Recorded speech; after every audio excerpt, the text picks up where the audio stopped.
week that saw the Madlanga Commission turn its attention and firmly focusing on accountability, interrogating individuals as well as institutions, focusing firmly on policing failures in Ekurhuleni. Hello and welcome to this edition of the Madlanga Wrap. I'm Linda Mnisi. It's an absolute pleasure being with you. Now, this week, the Commission was probing who knew what, when and why no decision, or rather decisive action, was taken.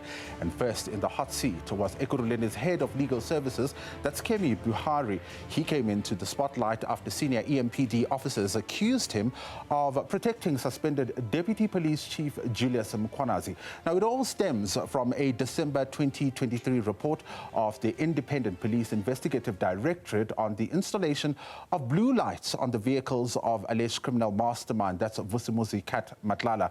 This was allegedly done using a fraudulent memorandum of agreement with Matlala's private security company Cat VIP, as well as his healthcare company Medicare 24. Now, IPID found that Mkhwanazi acted unlawfully with the full intent of corruption. Secondly, that Cat VIP unduly benefited as the city paid for license fees for these vehicles. It also recommended a disciplinary inquiry as well as criminal charges. Now, in a draft letter and in response to IPID's findings, Behari's department said it had consulted with internal staff and was advised that it would be hard to prove the charges of fraud and corruption. What Chief Mapie, Commissioner Spies and Mr. Nziza are complaining about concerning you is that you were protecting Brigadier Mkhwanazi. That's the context. Now, the issue Commissioner Baloyi is raising with you, which is IPID recommends that Ekurhuleni must institute disciplinary proceedings against Brigadier Mkhwanazi. What do? You do nothing about that, but what you do instead is to try to respond blow by blow to the criminal process that's been instituted. Now, Behari also denied, advising the former city manager to disregard IPID's report. As I'm saying here, that is not my advice to the city manager. The engagement with the city manager was that we are addressing certain vague issues in the report as per the letters that we went out. There was, and when she said he has advised chief or whatever, I didn't advise anybody for another internal investigation. Now, this was in contrast to the testimony of the former city manager, Imogen Mashazi, who appeared before the commission in December. Now, she told the commission that her decision not to pursue any action against Mkhwanazi was based on her legal department's opinion, which said IPID's case was unsustainable, a claim that Behari now says holds no truth. Now, this raised concerns with the commission. I never understand that. Why should your testimony be tailored in accordance with what you see or do not see? Shouldn't your testimony be what actually happened? Then came the acting head of investigations at IPID, that's Thuso Kifelakai. He signed off on IPID's report that found that the state had a strong case against Mkhwanazi and recommended disciplinary and criminal sanctions against him. Now, in a startling revelation, he told the commission how the police watchdog faced a pushback when they started investigating Mkhwanazi. One of the investigators' his vehicle was shot at, and it was quite a disturbing situation because that happened subsequent to an event wherein her child was shot and sustained very serious injuries, and now she still needed to do her work and very determined to serve, and it was painful. Now, Kifella Guy says IPID resorted to getting private security for the team, who then forged ahead, but only to be failed by the city at every turn. While IPID was still awaiting formal feedback from the Ekurhuleni Metro Police on the implementation of its negative recommendations, acknowledged on this date, the 3rd October 2023, regarding the conduct of Brigadier Mkhwanazi, it came to IPID's attention that he had been promoted. This promotion, despite IPID's adverse findings and recommendations, undermines the principles of independent oversight and raises serious concerns about the Metro Police commitment to accountability. Now, this testimony was then followed by that of IPID investigator, that's Nomsa Masuku, who turned the Commission's attention to the murder case of Emmanuel Mbenze, who was allegedly tortured and his body disposed of. Now, the Commission previously heard from Marius van der Merwe, who was known to the inquiry as Witness D. Now, he implicated Julius Mkhwanazi in the alleged cover-up of this murder. Masuku told the Commission that suspects voluntarily submitted DNA samples. And in your statement, you say after the DNA of your suspects and Mr. Mbenze's case was obtained, you requested that all their DNA be run against your control samples. That's correct, Commissioners. And you state here that the results obtained were positive. That's correct, Commissioners. And that is contained in Annexure NPM 9. That's correct, Commissioners. And in particular, I would like to refer you to page 151,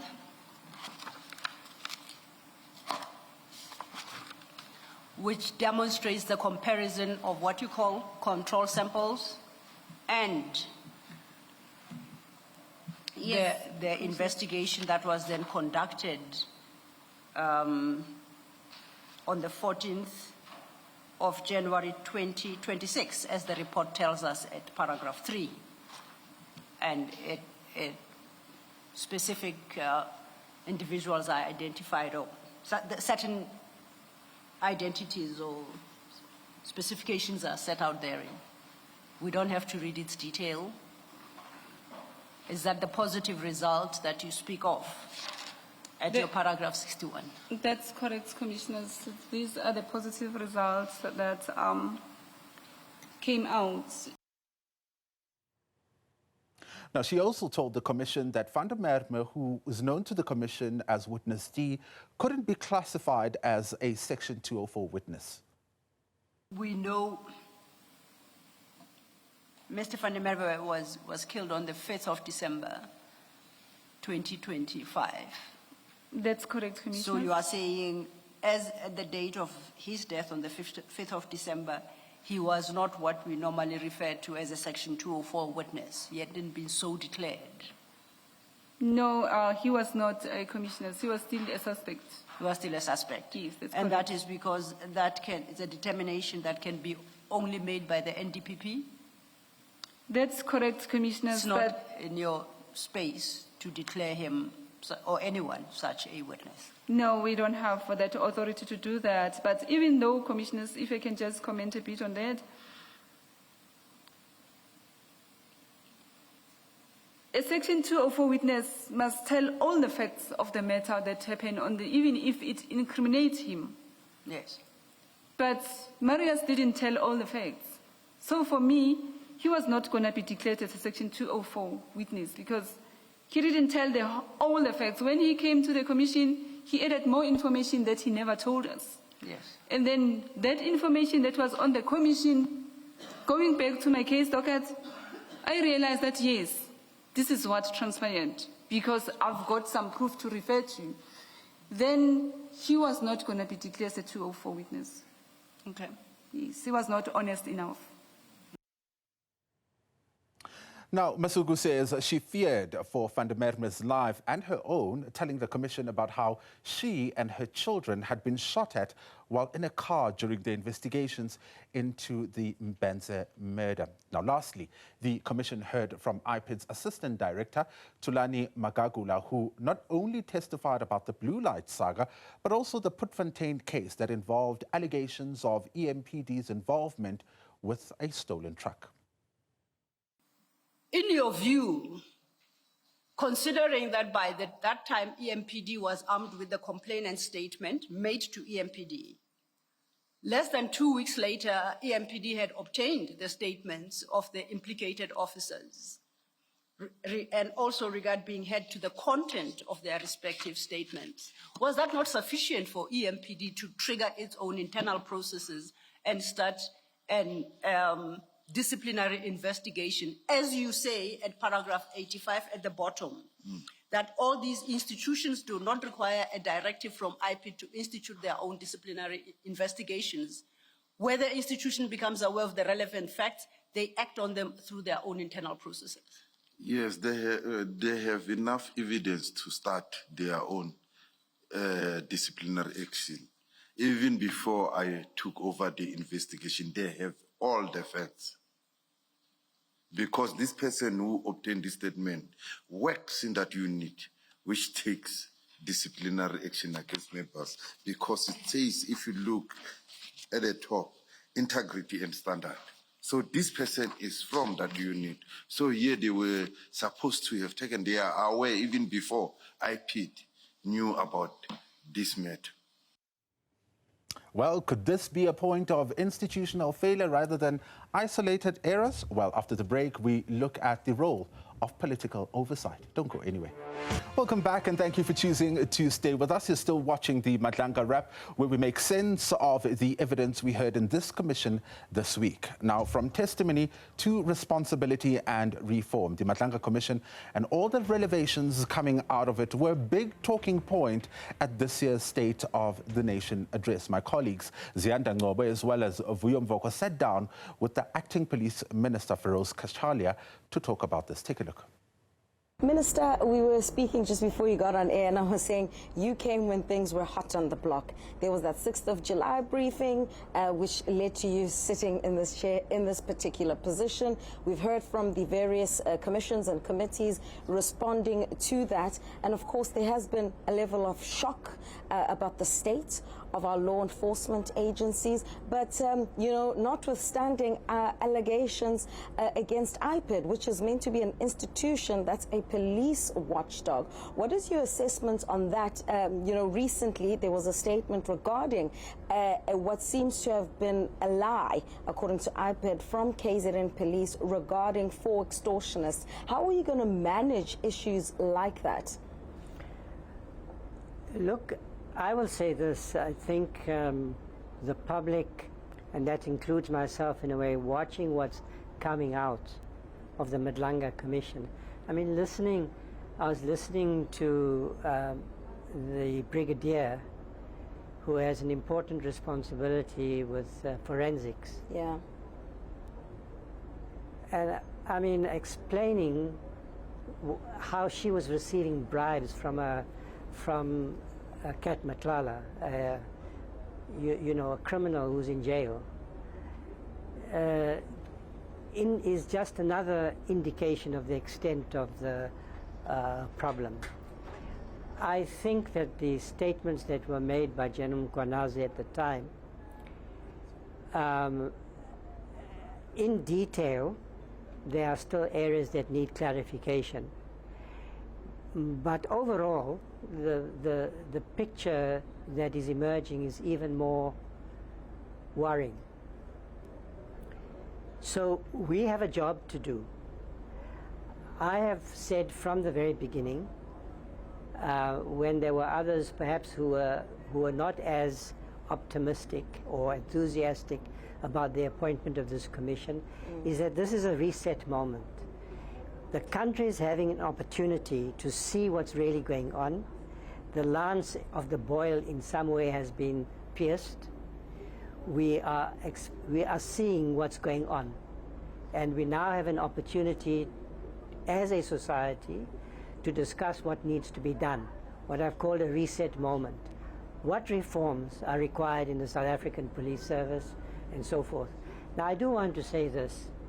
The Madlanga Commission and the ad hoc committee also give, in a way, an important picture, a window, but it's also a partial and selective one. From where I'm sitting, we have a police service made up of 180,000 police officers. who are policing this country across the country, in precincts across the country every day.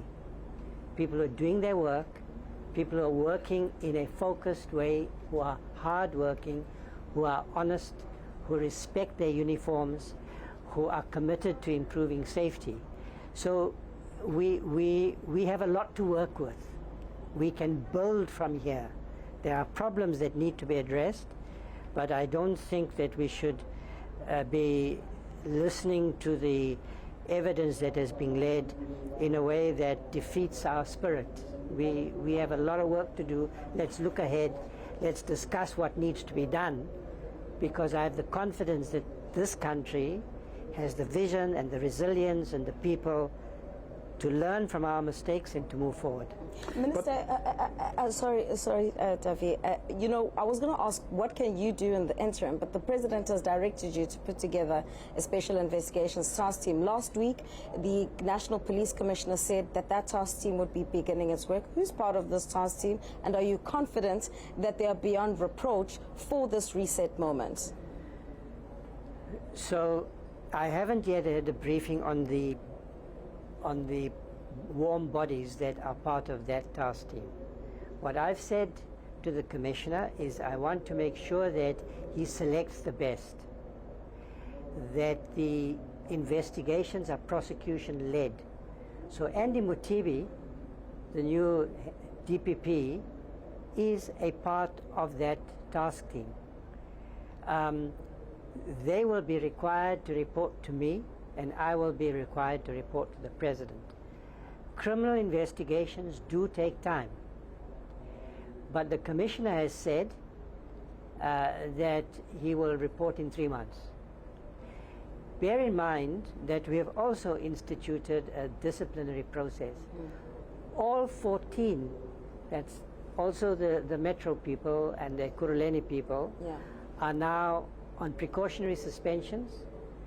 We are setting up panels, and the Commissioner has agreed with me that we will appoint for the first time outside experts to preside over these disciplinary processes, to introduce an element of professionalism, impartiality, transparency, and so forth. So we are working steadily. We are taking steps that need to be taken, and hopefully over time, cumulatively, they will change the picture. Minister, notwithstanding the issues you're raising around more information or clarity is still being needed, Lieutenant General Mkwana's the issues that he has raised. Notwithstanding the fact that there's a commission in place which is still hearing evidence from people. Notwithstanding the fact that nothing or not many things are as conclusive as they may be, there has to be issues with regard to both the SAPS but also the IP that have stood out for you, where you would have, I would imagine, said something needs to be done. What are some of those, 2, 3 of those issues that have stood out for you in time that you've taken or assumed this responsibility, having seen and heard what has been happening at the Commission, but also from what other people, regular meetings, I would imagine you would have had with the National Police Commissioner and his top brass? So a number of areas leap out at you. Crime intelligence needs attention. Procurement in the police service and of course in other departments, but in the police service particularly, needs significant attention. IPID is supposed to be a constitutionally independent body. I'm not supposed to be interfering in their work, which raises some interesting questions, doesn't it? What are now my responsibilities as a minister? But there is no question that the functioning of IPID needs attention. Does it need legislative reform, for instance? We have to appoint a head of IPID.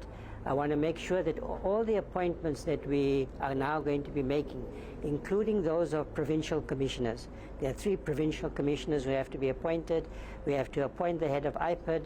We have to appoint a new head of the DPCI. even crime intelligence. Yeah. So I'm having a conversations with the National Commissioner about how to constitute the panels that will make those appointments. And I'm definitely going to introduce outside experts, people who understand how to professionalize the police service, people who are independent of the executive, but also independent of the police. So I don't think we should be waiting. When one is thinking about reform, it's not a sequential process. I want to have a dynamic, interactive process, engagement with the Madlanga Commission in effect. They're going to be reporting in 3 months' time, but it does not mean that that we should not take any action for the next 3 months. And I'm quite determined to finalize some proposals which are on the table. Any order of priority? Yes, I think crime intelligence is important, and the reform of the DPCI, because we need to get that right in order to fight the gangs, in order to deal with organized crime. I think procurement reform is essential to ensure that SAPS is not infiltrated by cartels, and that the resources available to the police are not misappropriated and misdirected. I mean, let's take that Matlala contract. Yeah. That was a contract for the wellness and well-being of our police officers. We have to make sure that the right people are brought in to provide that service. You know, that it's not corrupted by cartels and so forth. So that's a big priority. I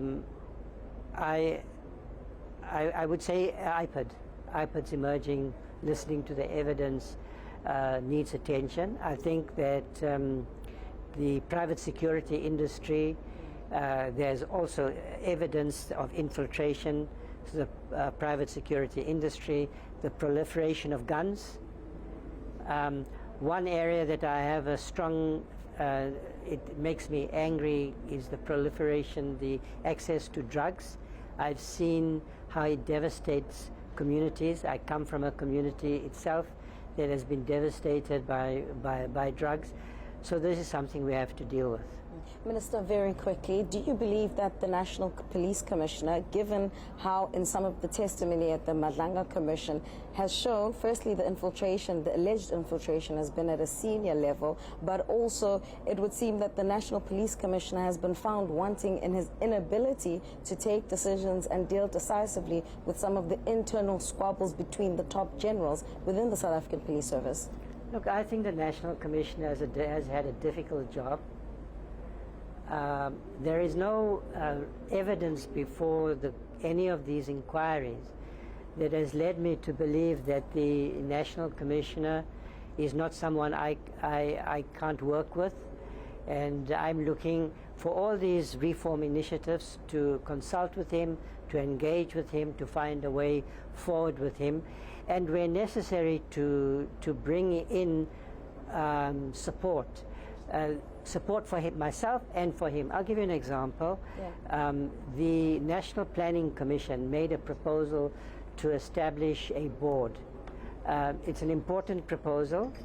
I am considering very seriously the implementation of that proposal. That the role of that board will be to advise the National Commissioner and myself, but primarily the National Commissioner, on the professionalization of the police service.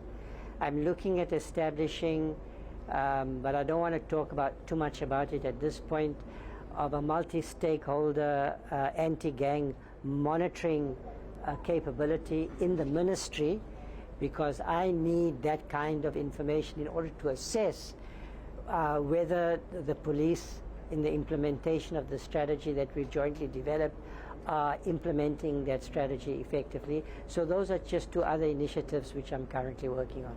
And hopefully the monies will go to the right places this time around. Acting Police Minister for Oscar Chalia, absolutely, and that's what we've been hearing at the commissions of inquiry. We're going to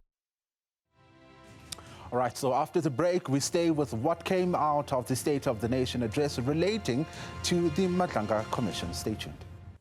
Welcome back. And now the shocking revelations at the Madlanga Commission of Inquiry have prompted the President to announce new measures to curb abuse of power by the SAPS and Metro Police Department. Now, he was speaking during the State of the Nation address in Cape Town yesterday.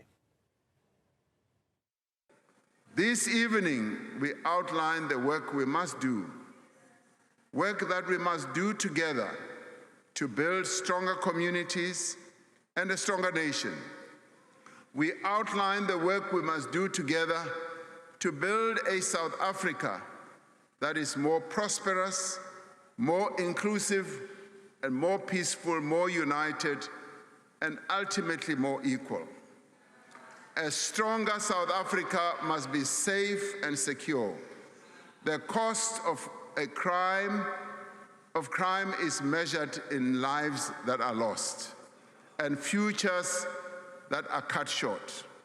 It is felt also in the sense of fear that permeates our society and in the reluctance of businesses to invest. Children here in the Western Cape are caught in the crossfire of gang wars.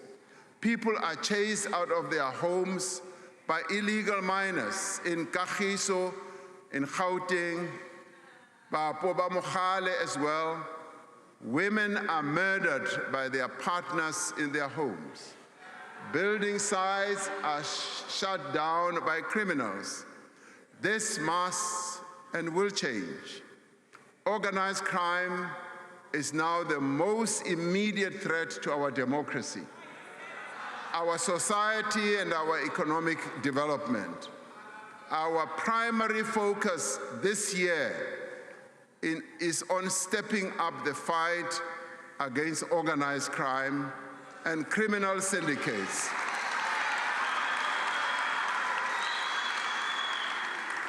And we will do so using technology, intelligence, and integrated law enforcement.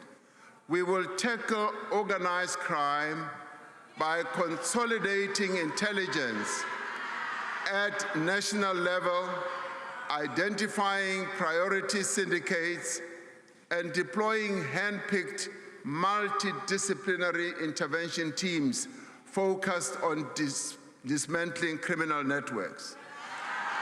To strengthen our fight,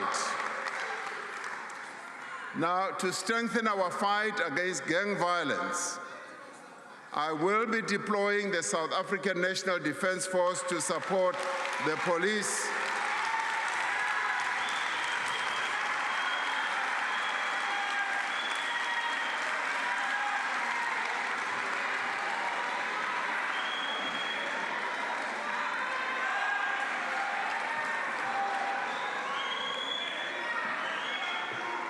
Now,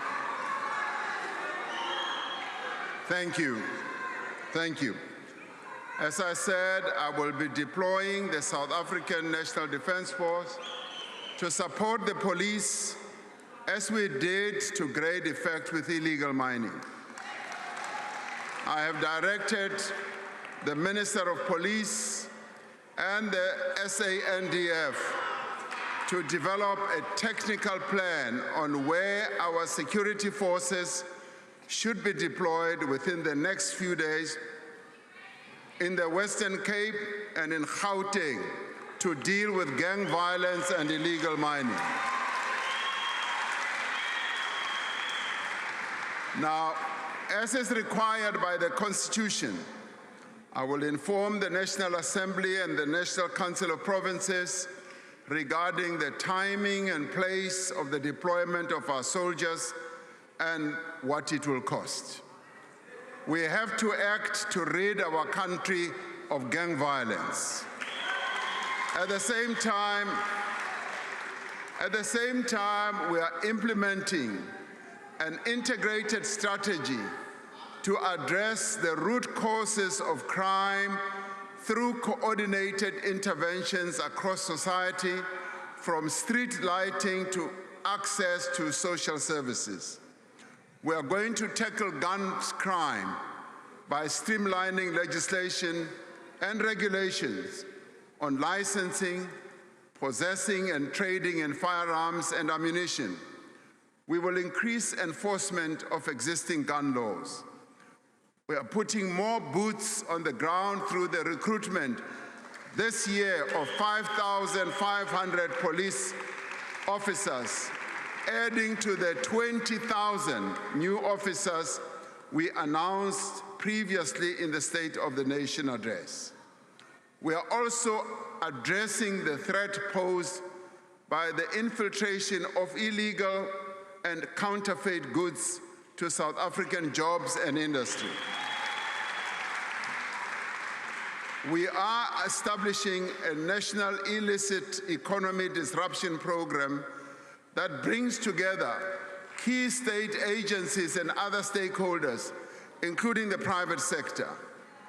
Through the effective use of data analytics, AI, we will be targeting high-risk sectors like tobacco, fuel, alcohol, and other counterfeit products.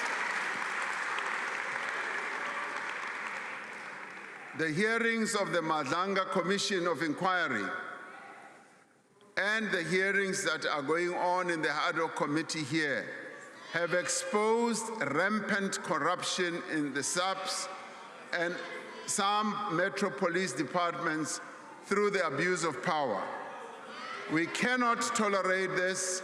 The rule of law depends on a police service that is ethical, responsive, and rooted in the communities that it serves. The South African Police Service has established a task team to ensure that investigations arising from the Madlanga Commission are undertaken swiftly without interference.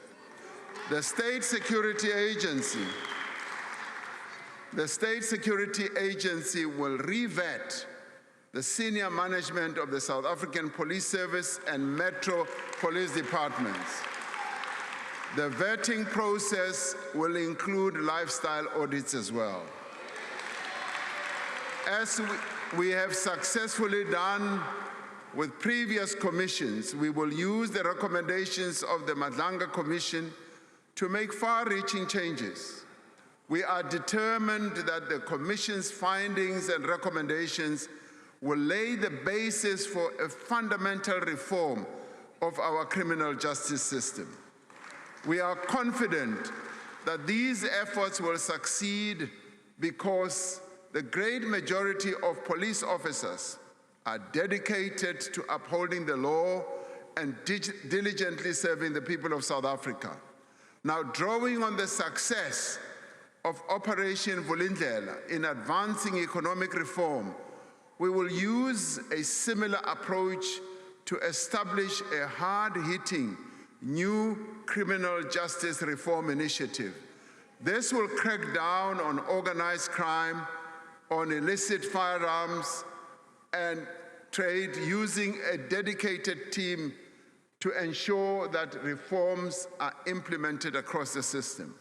We are further intensifying the fight against corruption by strengthening bodies such as the Special Investigating Unit, the National Prosecuting Authority, and the Hawks.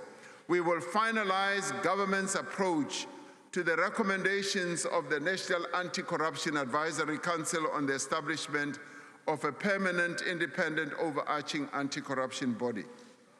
We cannot accept that those who speak out against corruption are victimized, targeted, and killed. The Whistleblower Protection Bill will be introduced in Parliament.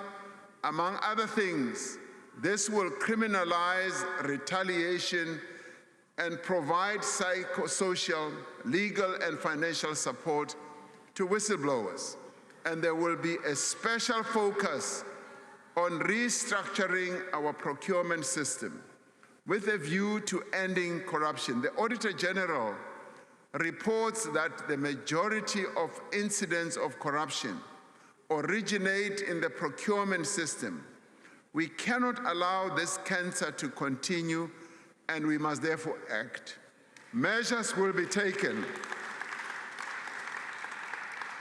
Measures that we will take will include the use of technology and the finalization of the new Public Procurement Act regulations by mid-2026. We cannot fight organized criminals by treading softly. We must act with zero tolerance and bring the full force of the law to bear. And I'd like this message to be clear: there will be no impunity for acts of criminality and corruption. All right, so after the break, we look beyond the political commitments. Stay tuned.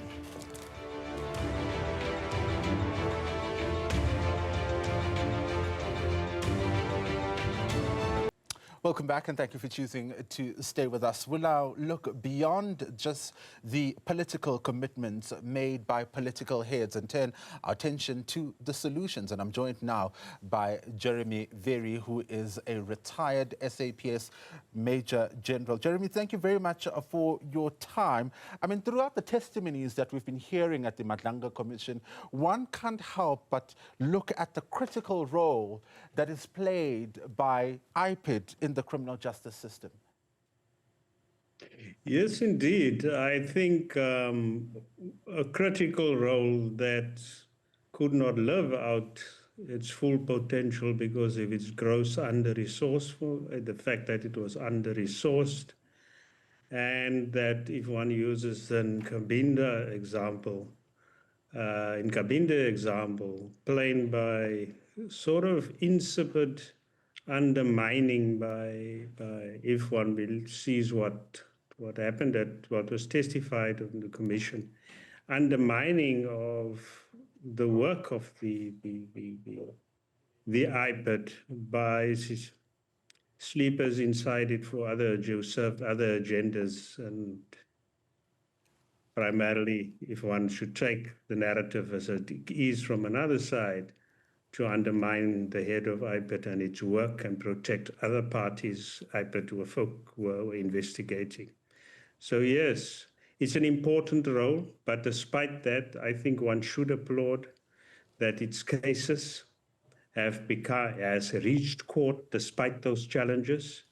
But one can only imagine what more could have achieved if they did not have adders within their midst. And let's talk about its role. I mean, here we're hearing in the commission about how, for example, the current witness talking about how there are about 6 investigators looking at the EMPD. And that speaks to resources, right? Because primarily, IPID would look at the conduct of the police. Yes, but look at the scope and size of the tasks that one is talking about. You want them to focus on all the metro polices in this country.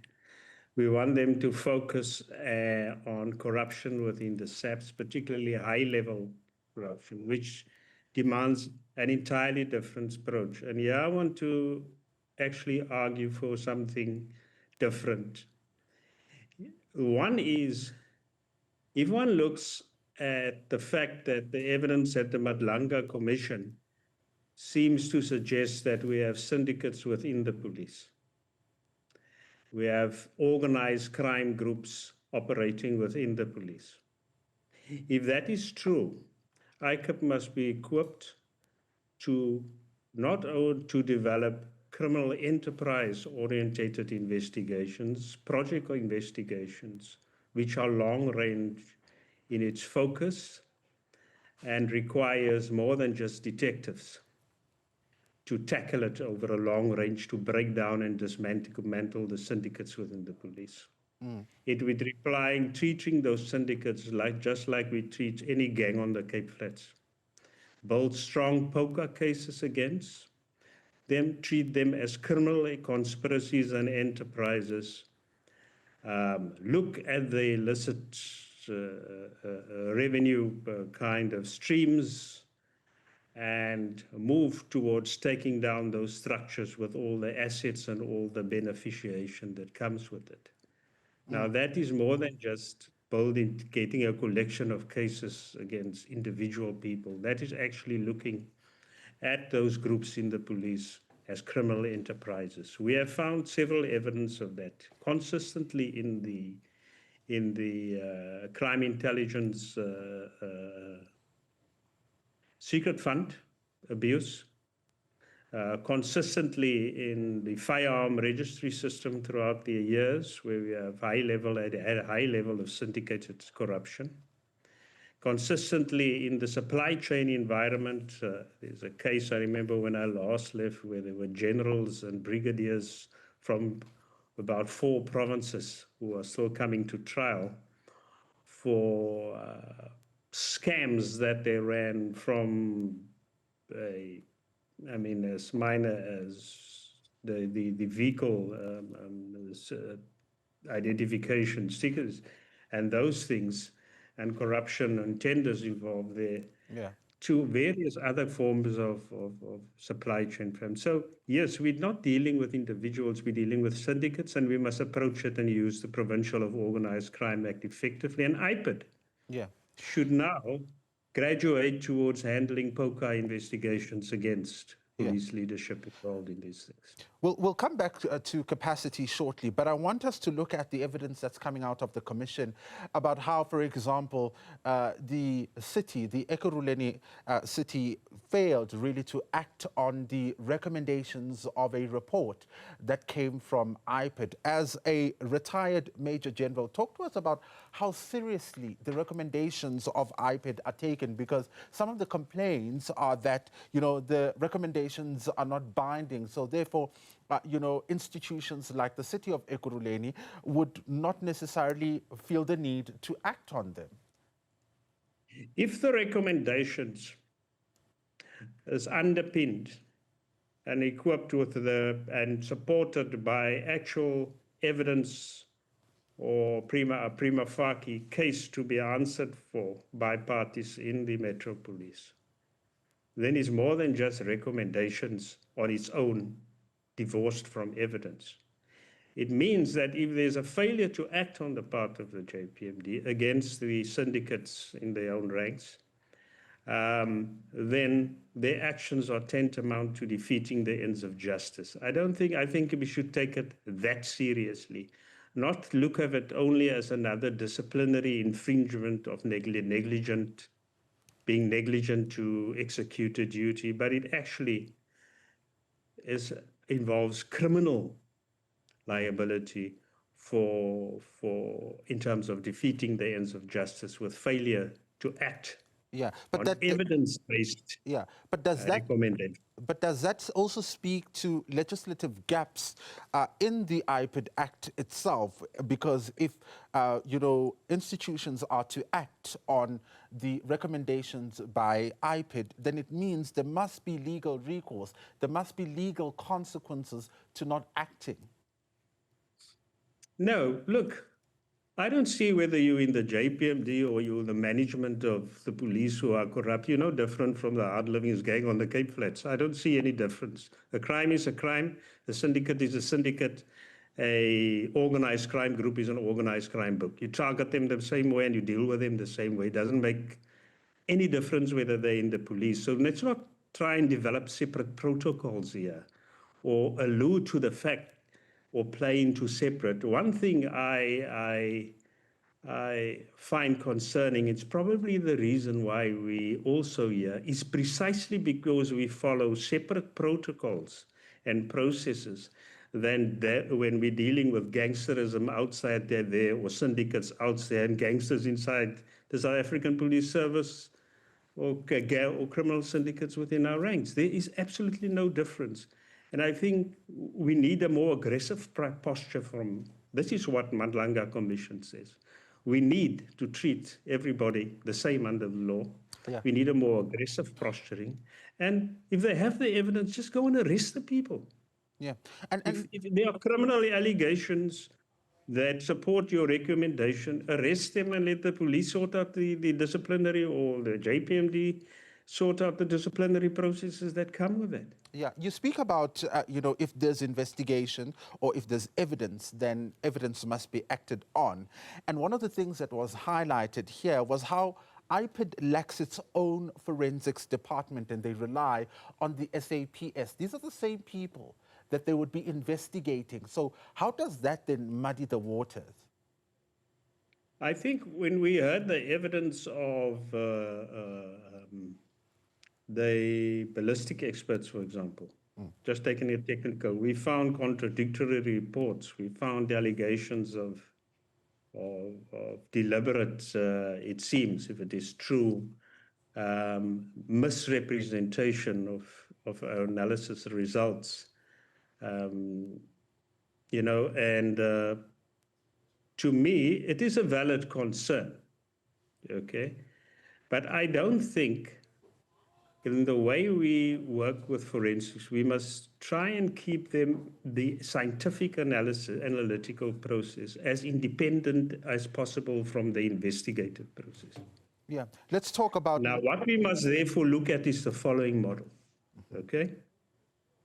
An example in the past has been, we've always had let's say the scientific, let's use an equivalent, the mortuaries used to be under the police. The discomfort with that was that the scientific analysis project often gets mediated or navigated too closely in association with the policing as a function and a structure. Yeah, then it was a very good move for that kind of scientific analysis process to be located outside of the police and placed with the Department of Health. Now we can find similar solutions. We have bodies such as the CSIR, other bodies, scientific bodies and parastatal bodies, and some who are much more equipped and much better managed to do some of the analysis. Maybe it's time that we take our ballistics and our forensic results and locate them elsewhere to also maintain that objective distance that such kind of scientific analysis requires from the actual detection work. Jeremy Behari, thank you very much for your time. Unfortunately, we've run out of time. Before I could ask you, in fact, of what you make of the measures that President Cyril Ramaphosa announced last night. But thank you very much for your insights on the issues that are coming out at the Madlanga Commission. That's Jeremy Behari, who is a retired SAPS Major General, joining us to unpack and help us make sense of where we go to next. Now, as the nation continues to watch the Commission closely, many will be looking at not only accountability, but when it actually does follow. That's where we leave it at for this week. Arabile Gumede is on standby for news at Prime. Until next time, bye-bye.